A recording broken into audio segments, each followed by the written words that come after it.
Dobré ráno. Dobré ránko. Pozdravuje Tomáš a Zuzana. Krásne ráno. Počúvate ráno show Trnavského rádia. Na náš e-mail do štúdia nám prišla špeciálna požiadavka. Nikdy inokedy, len dnes, 31. januára, to sedí, presne o 9. Aj to sedí, je 9.00.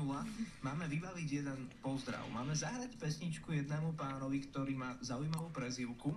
Máme zahrať Lalovi z Dolnej Krupej, tak pozdravujeme. Ozval sa nám za jeho kolegou Marián. Dôvod neuviedol, ale že by má nejaký sviatok? Zrejme, asi. Tak akože potešiť ho môžeme. Alebo len tak. Možno len tak, proste sú dobrí. Kolegovia, kamoši zároveň, tak prečo mu nezahrať? Ale možno bude mať sviatok až o 22 dní. Lebo túto pesničku máme zahrať Lalovi od Míra Žbírku. To bude 22. február, no meniny mať určite nebude, lebo to je Eteli.